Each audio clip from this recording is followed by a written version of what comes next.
Important training lesson, one that could be the very most important training lesson that you ever get, and it's something that we come across over the years time and time again that we see killing guys' gains. And to set this up properly, we want you to think about something for a second, because every time that you go to the gym, I guarantee you, if it's not today, tomorrow, maybe a week from now, or maybe a week in the past, you've come across more than one guy that lifts a lot of weight, that looks very, very strong because of the amount of weight that he's lifting, but yet his gains do not show it. His gains are not indicative of the amount of weight that he's lifting. There might be a very, very different looking guy that has a lot more muscle on him, standing right beside him, that's lifting a lot less weight. And we want to expose why that is for you today and give you the choice as to whether or not you want to be the guy that has the muscle or the guy that has the strength. Okay, they're two different things. They're not 100% related. Okay, and we'll explain why. And I think you'll have a lot better understanding about how to train for muscle and how to train for strength.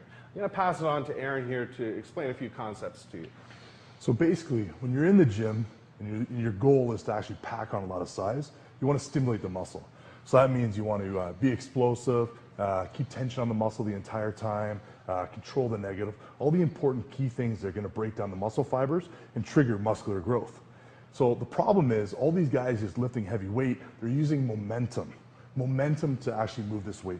You need to let your muscles do all the work, not momentum. So you've seen these guys, they're slugging around, twice as much weight as anybody else, but they're just swinging. They're bouncing the weight, doing things like this, just to train their ego rather than their muscles. Well, the problem is these guys get further and further away from actually building any kind of muscle, because anytime they want to lower the weights to actually train, to actually put on size, it's a huge shot to their ego. So the thing is to start off now. And if your goal is to pack on size, take a step back and watch out for any of the key indicators that are going to show that you're training with momentum rather than using your muscles. One of the key terms that we have to talk about here is time under tension, okay? Meaning that the actual amount of tension and load that's put on the muscle is the most important thing for actual muscle size if you had to choose one particular factor, not the amount of weight that you're moving. The fact is that you can make a lighter weight, for instance, a 35-pound dumbbell, feel a lot heavier to your muscle than a 50-pound dumbbell if you're just swinging the 50-pound dumbbell. Your muscle doesn't know the number that's on the dumbbell. Your muscle only knows the stress that it's under. So there are a lot of tips that we can go over with you here that is going to help you choose the correct weight and help you understand that you're working the muscle properly to trigger growth, okay? Just as Kyle said, you want to make sure moving your actual arms up and down, you haven't engaged. I don't care if you have 2 plates of 45 on either end. If you don't feel that after the set, you're not triggering maximum growth. It doesn't matter how strong you are. That's why some guys look very, very skinny that lift a lot of weight, whereas a guy, that may be lifting 30% less looks bigger, fuller, and more muscular. That's also the reason why certain power lifters look the way they do, where they're throwing up tons and tons of weight, but their results don't indicate that amount of weight. So there is a conscious decision that you have to make at a certain time in your training career, whether or not you want to train for physical muscular development and size, or if you're going to be one of those guys that is completely concentrating on strength.